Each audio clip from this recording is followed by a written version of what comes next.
Bueno, mi nombre es Juan Martín del Torno e interinamente estoy a cargo de la Cátedra 1 de Derecho Civil 3. Dadas las actuales circunstancias y la crisis sanitaria, nos vemos obligados a proceder de esta manera y dejar de lado lo que es tradicional, las clases presenciales. Lo cierto es que no podemos parar y tenemos que recurrir a estos medios alternativos para poder empezar con el curso que nos compete.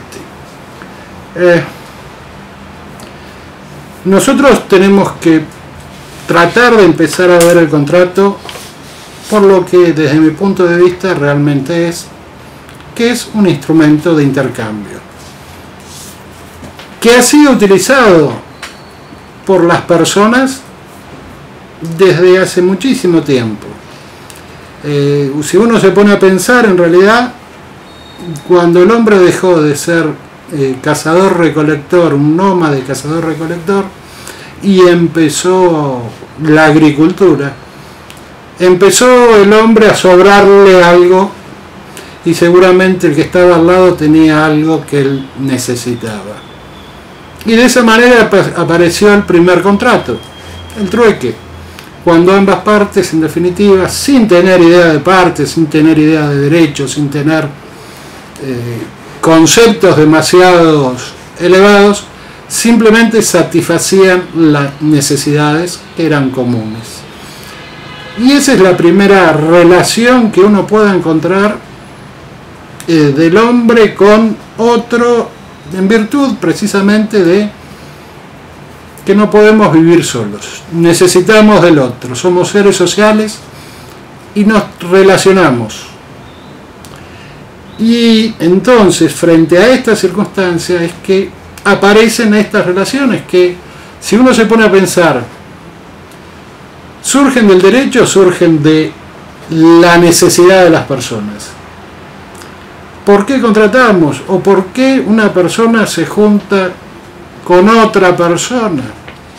¿Hace falta el derecho? ¿O es simplemente que nosotros somos seres sociales y nos relacionamos? La cuestión es, entonces, ¿para qué sirve el derecho? Y a mí me parece que nos encontramos que el derecho va a aparecer cuando aparece el conflicto entre esas personas. Cuando nos peleamos, cuando tenemos diferencias, aparece alguien que de alguna manera lo soluciona. En algún momento histórico apareció el rey Salomón y decidió cortar al medio una criatura. Evidentemente hemos evolucionado desde esa época y tratamos de encontrar las soluciones bajo una perspectiva mucho más humanitaria, mucho más concreta y satisfaciendo los intereses de ambas partes. Pero en definitiva el derecho y lo que a nosotros nos compete, que es el contrato, se encuentra dentro de esa estructura. ¿Y para qué sirve ese contrato como instrumento de intercambio? Evidentemente lo que importa es que ambas partes contratantes queden satisfechas, queden conformes con el intercambio que han realizado. Y no más. Ahora, nosotros nos encontramos en épocas que han cambiado, y que han cambiado mucho. Desde la Revolución Francesa al presente, surgió la idea del contrato paritario, celebrado entre iguales y que por lo tanto las partes son libres de decidir qué es lo que contiene. Lamentablemente, si uno se pone a pensar, uno puede acusar de demasiado optimistas a quienes hablaron desde esa perspectiva, porque en definitiva de alguna manera se está desconociendo la naturaleza humana. Lamentablemente somos malos y queremos sacar provechos y provechos que no corresponden. Y en definitiva, siempre existe una desigualdad negocial. Es muy difícil que nos encontremos con dos personas exactamente con el mismo poder de negociación.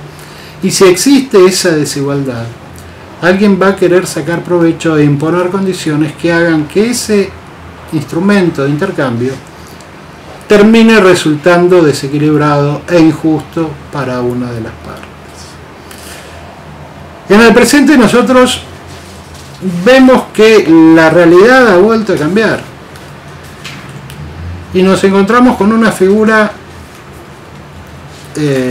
paradigmática como es la del contrato de consumo, en donde en virtud de los cambios y la evolución social, económica de la sociedad, desapareció el mercado en una plaza en donde el proveedor o el vendedor era quien producía el producto y había muchos que ofrecían sus productos.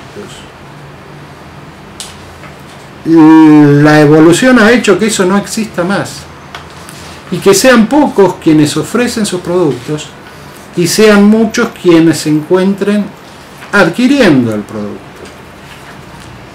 Entonces aparece de nuevo claramente un riesgo. Quien tiene una situación de superioridad o de poder frente a la gran mayoría de consumidores son los pocos oferentes que pueden aprovechar esa circunstancia para desequilibrar los términos del acuerdo, que insisto, necesariamente tienen que ser equitativos para las partes, que ambas partes queden satisfechas con el intercambio. Entonces, nos encontramos ahora con un régimen protectorio de una de las partes, pero que no apunta solamente a proteger a una de las partes, es decir, el consumidor, sino proteger el contrato y que ambas partes contratantes queden satisfechos con el intercambio. Lo que debe estructurarse y hacerse en función de esto es asegurar que los contratos se sigan celebrando, porque es el medio común de que las personas intercambien bienes y servicios. No existe otra manera, ni siquiera en el Código Civil soviético desapareció la figura del contrato. Por el contrario, siempre existió. ¿Por qué? Porque es un medio de intercambiar cosas con características patrimoniales. Ahora, nosotros tenemos que tener claro algo. En el estudio de este instrumento, nosotros nos vamos a encontrar que la clasificación que uno puede hacer es que es un acto jurídico bilateral. En los años que tengo de experiencia en el dictado de clases, siempre le he pedido a mis alumnos que antes de empezar a estudiar el contrato, hiciesen un repaso de la parte general y fundamentalmente del acto jurídico, como concepto general, para luego aplicar esos conceptos que han repasado al contrato. Lamentablemente, y reconozco no haber podido, rara vez lo hace. Ahora, les toca a ustedes, chicos, lamentablemente por lo que ha ocurrido, tener la posibilidad o la condición de responder a una serie de trabajos prácticos que van a ser subidos a la página de la facultad acerca del concepto de acto jurídico y su aplicación al contrato. A ver si logro de esta manera que ustedes se preocupen un poco por el acto jurídico y entiendan que si ustedes manejan este concepto, acto jurídico, les va a facilitar muchísimo el estudio del contrato. porque el contrato no es más que un acto jurídico patrimonial. Y esta es la definición que trae el Código en el artículo 957. Dice el 957. Contrato es el acto jurídico mediante el cual dos o más partes manifiestan su consentimiento para crear, regular, modificar, transferir o extinguir relaciones jurídicas patrimoniales. Entonces, la propia definición del artículo 957 está diciendo que el contrato es un acto jurídico.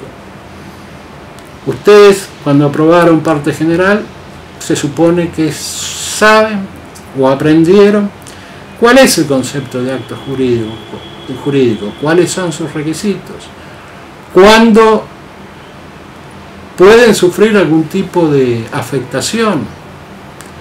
Entonces, si ustedes pueden subsumir esa idea general que vieron en parte general y asimilarla al caso concreto de contratos, se les va a facilitar muchísimo el estudio de la materia. ¿Sí? Una de las palabras claves que surgen del artículo 957 es esta idea de crear, regular, modificar, transferir o extinguir relaciones jurídicas patrimoniales. ¿Qué son relaciones jurídicas patrimoniales? En este sentido, uno tiene que tratar de buscar, y en la página van a aparecer subidos, dos artículos, uno del doctor Molinario, otro del doctor Smith, acerca del concepto de relación jurídica y cuál es la importancia de la relación jurídica en esta materia. A modo de síntesis, uno puede decir que, como dice el doctor Molinario, la relación jurídica es una circunstancia que se presenta entre iguales, que crea obligaciones, ¿sí? A diferencia del criterio de potestad jurídica, en donde hay una situación de subordinación de uno con respecto a otro. Y el doctor Juan Carlos Smith habla de norma y conducta en su interferencia intersubjetiva. ¿Qué significa esto? Nosotros en el ámbito del derecho privado nos manejamos dentro del principio de que todo lo que no está prohibido está permitido. Entonces somos libres de actuar. Ahora, ¿cuándo la actuación de los hombres, de las personas o aún de los hechos naturales producen consecuencias jurídicas? ¿Cuándo se da este fenómeno? Evidentemente nosotros nos encontramos que hay un ordenamiento que establece esas consecuencias. Entonces, según el doctor Juan Carlos Smith, se va a dar ese fenómeno jurídico cuando se cruza la conducta de las personas con lo predispuesto de manera general en la norma jurídica. Por eso se habla de norma y conducta en su interferencia intersubjetiva. Y en definitiva, a partir de ese cruce, es que van a aparecer las consecuencias jurídicas. En este sentido, uno tiene que entender que yo soy libre de decidir si quiero o no contratar, si tengo ganas de pagar por tomar un café o no. Y nadie me puede obligar a mí a hacerlo.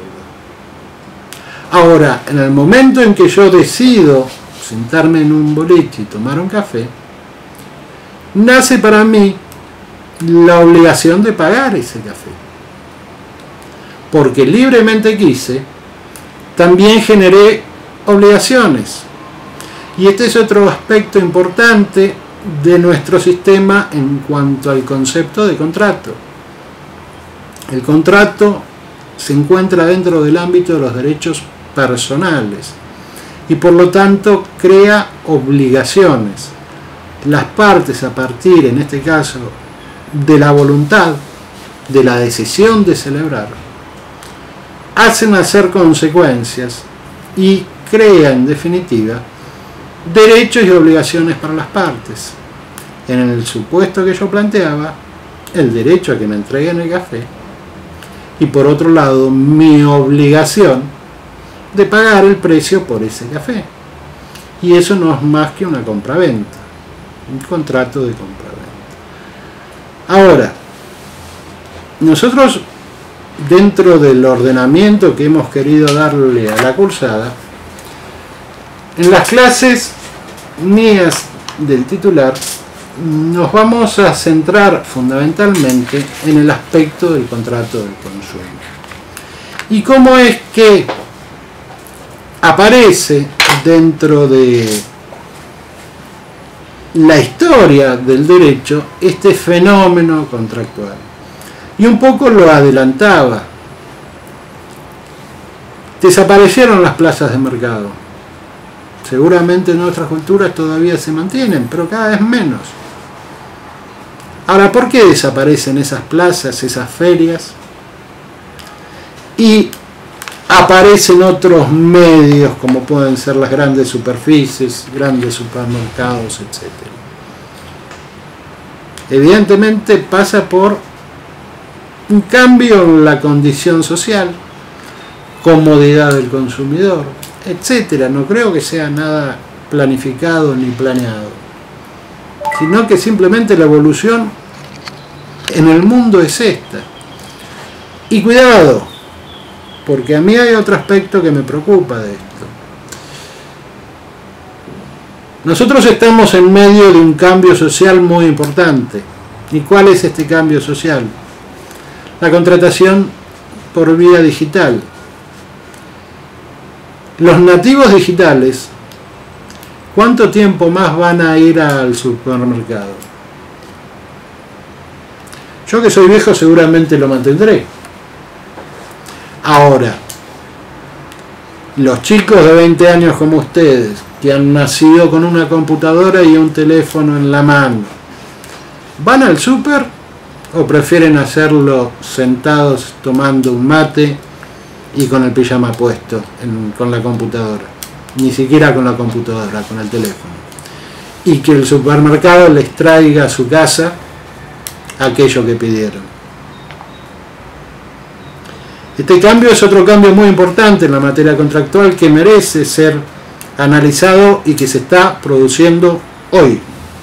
Y que de alguna manera esto va a afectar la manera de contratar y las responsabilidades que surgen, y por eso también es muy interesante de analizar, para poder, en definitiva, mantener siempre el mismo criterio, que ese intercambio realizado por un medio tecnológico que a veces a uno lo puede superar, tenga que ser analizado y termine siendo equivalente y justo para las partes que celebran el acto, que ambas partes contratantes queden satisfechas con las prestaciones que cada una de ellas van a recibir. Y ese tiene que ser el objetivo del derecho. ¿Sí? Ahora, con respecto al contrato de consumo, insisto que son los cambios sociales los que permiten y consagran la aparición de este fenómeno, que se manifiesta fundamentalmente por una gran cantidad de consumidores que se incorporan al mercado fundamentalmente después de la Segunda Guerra Mundial, por una mejora económica, hay más gente que tiene dinero, y al mismo tiempo se da la concentración en pocas manos de quienes proveen las mercaderías, los bienes a las personas. ¿Cuál es el riesgo de eso? Que alguien aproveche su mayor capacidad negocial para imponer condiciones que terminen siendo injustas y que no permiten que ambas partes contratantes queden satisfechas con el intercambio. Entonces, dentro de esta estructura, uno puede observar que el avance del derecho de consumo se ha dado en todo el mundo y ha tenido diferentes escalas o estadios. Hoy nos encontramos en un estadio más avanzado. Ahora, esto no significa que desde hace mucho tiempo, aún en nuestro país, la idea del contrato de consumo y la diferencia entre quienes proveen y quienes adquieren haya sido reconocida. De hecho, la ley de prehorizontalidad del año 1972 ya consagraba de alguna manera este principio, tratando de establecer equivalencias en las prestaciones y fundamentalmente evitar las posiciones de abuso,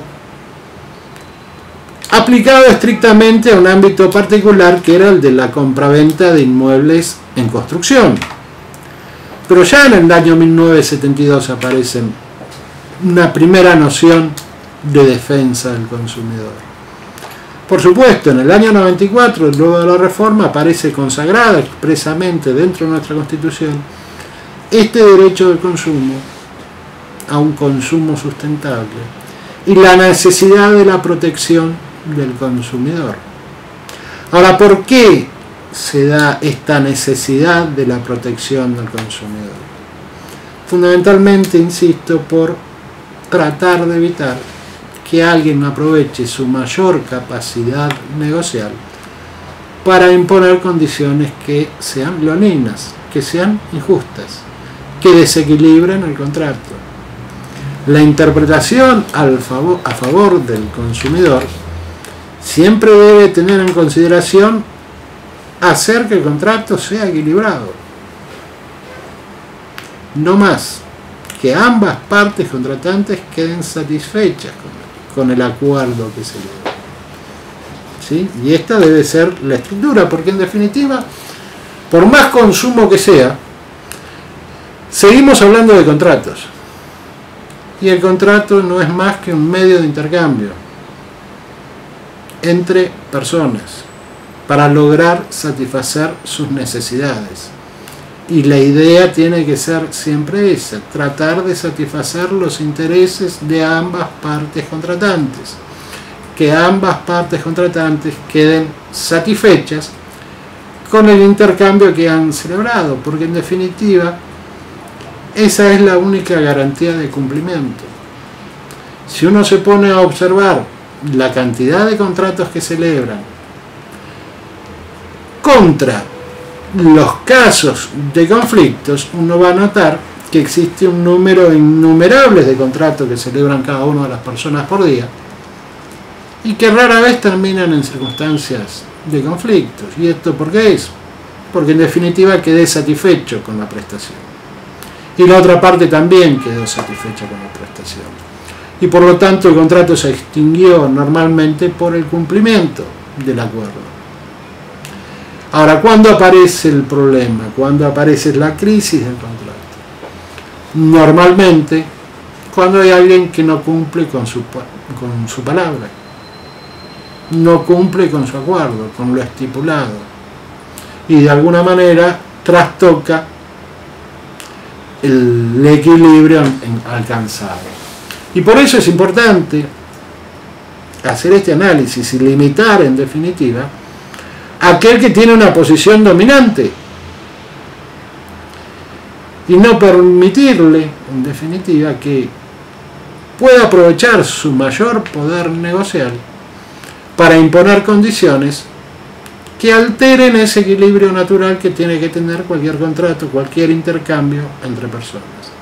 Porque, insisto, el contrato no es más que intercambio entre personas de cosas.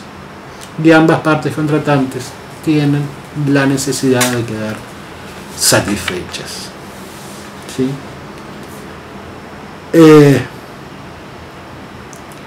Ahora, en la estructura que nosotros tenemos que ver del contrato de consumo, la idea general de la cátedra es presentar a todos los alumnos un trabajo práctico que van a tener que ir elaborando a lo largo de toda la cursada y que debe ser entregado unas semanas antes de la finalización. La verdad, con todos estos cambios no tengo exactamente la fecha, pero eso se publicará, en donde se va a establecer la fecha en donde debe ser entregado ese trabajo práctico para ser evaluado y que en definitiva les sirva a ustedes como modelo práctico de un contrato de consumo,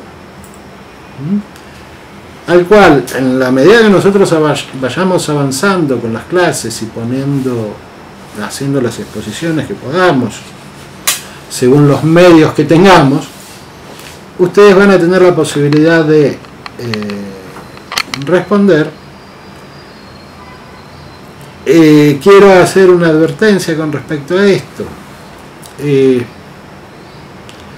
La página de la Facultad de Cátedras Virtuales va a estar a su entera disposición para tratar de evacuar de la mejor manera posible cualquier duda, incertidumbre o circunstancia que les pueda suscitar el dictado de la materia. En este sentido, todos los integrantes de la cátedra se encuentran a disposición de ustedes y el medio que nosotros creemos más eficaz para poder cumplir con esto es la página de la facultad, la cátedra virtual. Entonces, por favor, chicos, acérquense, utilícenla, pregunten, estamos a su disposición. Tienen la ventaja de cómo esto se maneja por correo electrónico que llega a los celulares de cada uno de los integrantes de la cátedra, van a estar en permanente contacto.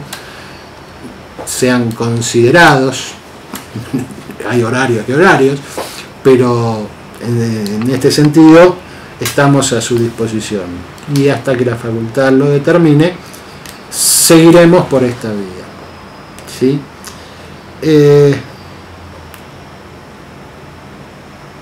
Con respecto a los materiales bibliográficos que se utilizan en las cátedras, yo en particular no tengo un autor predilecto ni me parece que sea correcto que sea así.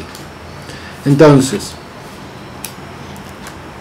desde ya que los clásicos como Spota, Borda son imprescindibles, aunque ellos no tengan en cuenta el código nuevo. Entonces ustedes cuando estudien van a tener que tener la prevención, si estudian de cualquiera de estos autores clásicos, de estudiar con un código civil y comercial al lado para poder notar los cambios que pueda presentarse el código en cuanto a las normas. Después de los códigos nuevos que han salido, existen varios códigos comentados, no hay ninguna preferencia, ustedes son libres de elegir el que mejor les parezca. También hay otra obra del titular de la otra cátedra, del doctor Lega Fernández, de contratos, que también es recomendable y si la pueden conseguir mejor. En este sentido no hay ningún tipo de preferencias sobre los autores que elijan. Nosotros también nos vamos a encargar de mandar mediante la página de una serie de fallos y de artículos de autores que les van a servir también para ir complementando en la medida que nosotros creamos que es necesario. Lo que sí les pido y lo recomiendo, como les recomiendo a todos, no utilicen un apunte que anda dando vueltas por la facultad, que no desconozco quién es el autor, y les pido que no lo usen, no porque no me gusta que estudien apuntes, que es un error, pero bueno, sino que les pido que no estudien porque está mal, tiene errores muy graves, y después ustedes se sientan delante nuestro o escriben en un papel cosas que están mal, que están equivocadas. y después se enojan con nosotros.